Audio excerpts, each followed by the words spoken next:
Hey there, it's Rusty Nelson, your college art professor, and we're talking watercolor today. It is Thanksgiving week, and we're right between week 14 and week 15, my last week of class right after Thanksgiving break.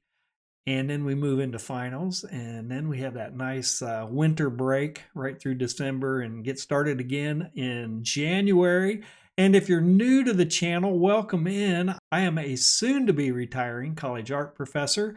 The spring semester of 2026 is going to be my last semester teaching in higher education, full time at least. I will be retiring in May. So I'll be graduating college after 28 years. So I've had a lot of good experience and have taught a lot of very creative individuals over the years. So it's going to be a little bittersweet, but that's also why I started this YouTube channel. I have all this fun knowledge and information about getting started on drawing and watercolor painting that I want to bring to everybody, mostly retirees or soon to be retirees out there thinking about doing something other than sitting around watching TV or playing golf. I want to encourage everybody to get out there and start observing life and observing nature and starting a creative journal and start painting and drawing and sketching and doing all sorts of fun stuff.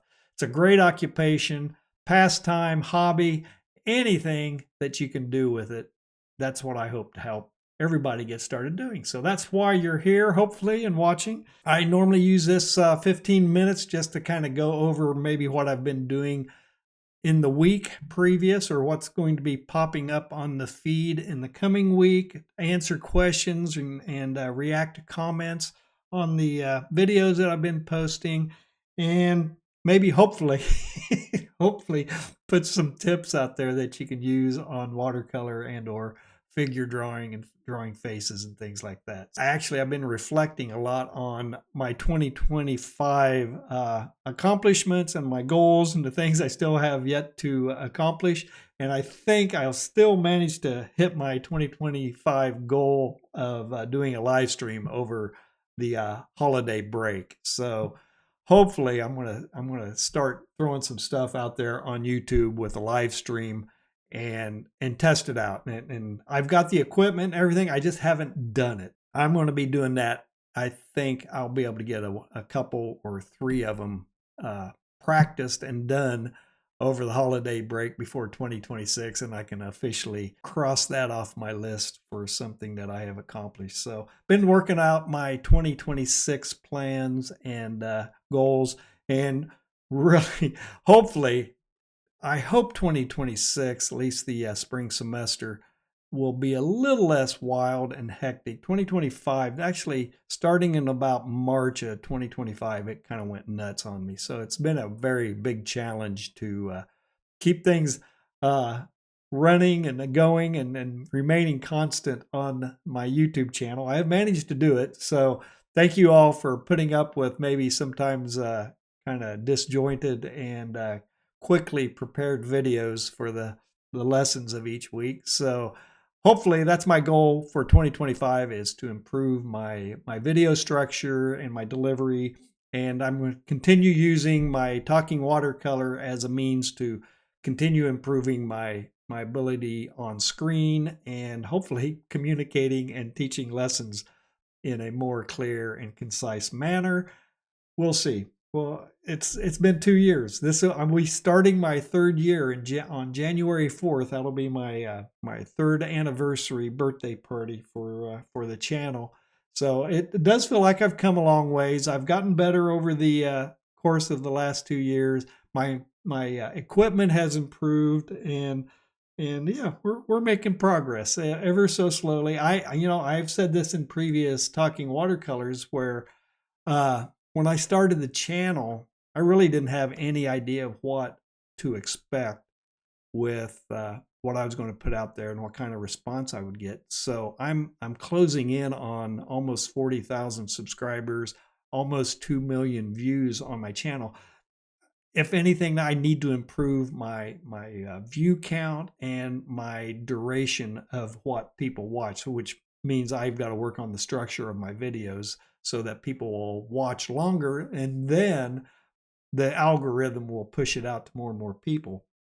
But it's just I don't know where I was going. Oh, senior moment. Hopefully it'll come back to me, or drop me a comment if you knew where I was going with that line of thought. Let me know and I'll follow up in the next one.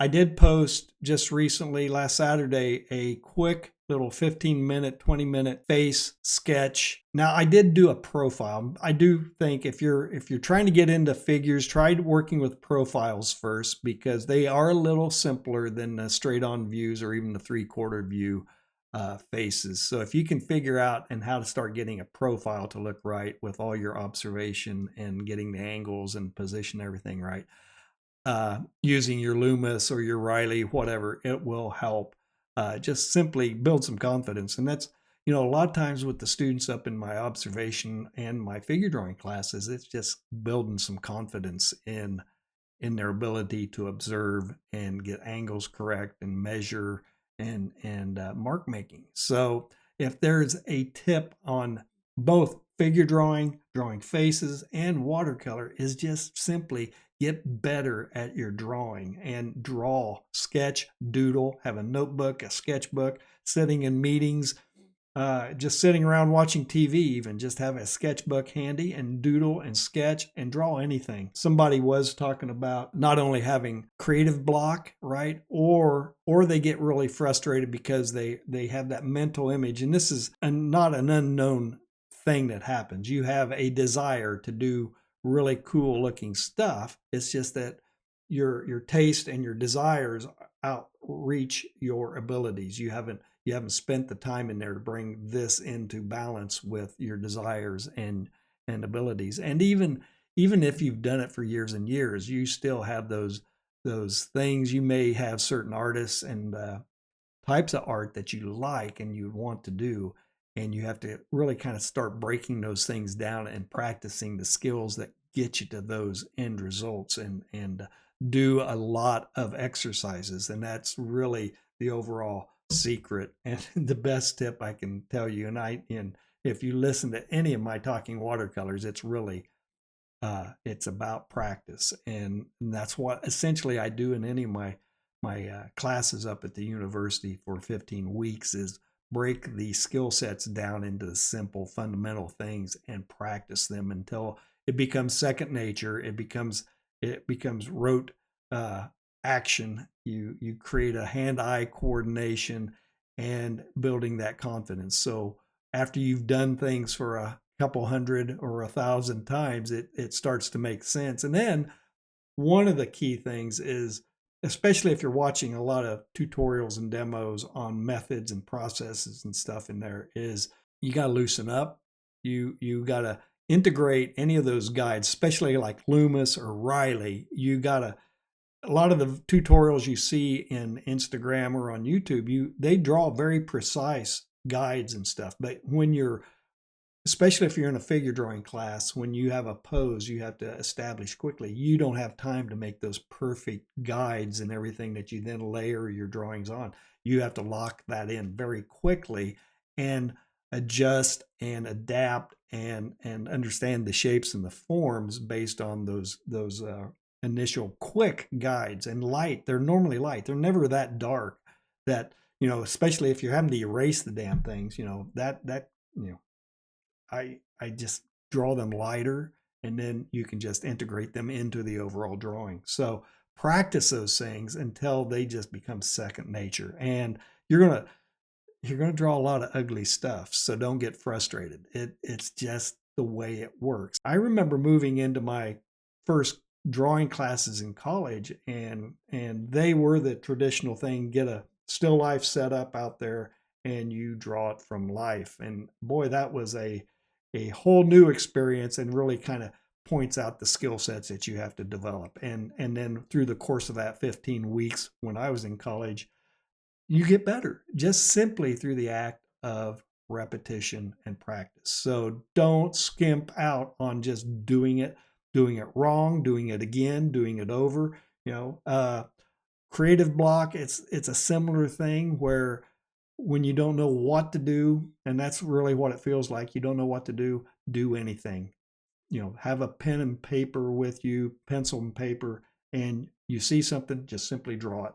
Just the act of drawing will start generating new ideas and things like that. And then if there's anything else a student does while they're in class, they're learning how to observe, how to make an interesting mark and this and that. It's just simply experiment, try things, and don't be afraid to let it fail. And I've noticed this over the years, especially with the digital stuff. I teach in graphic design, so I see a lot of design students who may not have had art in high school and this and that, and they're learning all this stuff, and they want to do everything digitally, and they sometimes are very reluctant to do the stuff in the traditional sense, which most of our foundation classes are still very traditional oriented, analog, charcoal, pencil, ink, and stuff like that. They're very reluctant to push a piece into completion because they're afraid to screw it up. Whereas with digital, if they're drawing it with digital, they have the option for layers, they can undo, they can do all sorts of stuff. So they're more willing to push it to a more final completed state than what they will with the traditional media. So you do have to learn to be brave and to trust your instincts and just see where the media will take you. So anyway, those are essentially the kind of tips and things. If you are new to the channel and you're interested in getting started drawing and painting, that's what you have to do.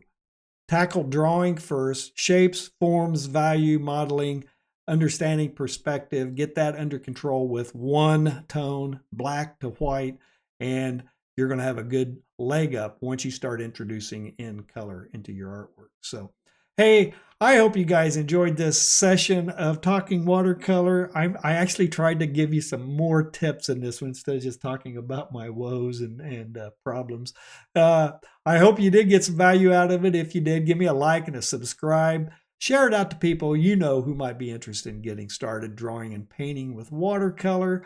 Drop me those comments. Those are important. I really do like them. Head into my video description here. It'll toss you over to my website, and there are free resources on my website. You can download stuff from Loomis, drawing heads and hands, figure for all it's worth. There's a Bridgman figure drawing. There's all sorts of good links for affiliate products out on Amazon. So if you buy anything using those links, I'll get a small commission. That helps support the channel and keeps me going.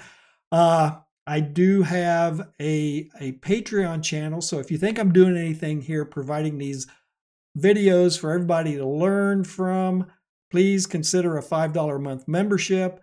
That helps. Hey, I have 2 digital products out on Gumroad, about 15 weeks of classroom fun, the same stuff I do in my classes. One's a list of projects you can do for 15 weeks, like a Monday, Wednesday, Friday schedule. It'll take you from the basic skills into more intermediate type assignments by the end of the 15 weeks. It's just a simple calendar, give you ideas what to do. So if you do have that artist block, that would be very helpful. Or I have the 15-week companion thing, and it's more like a syllabus. Get out there, buy those 2 products.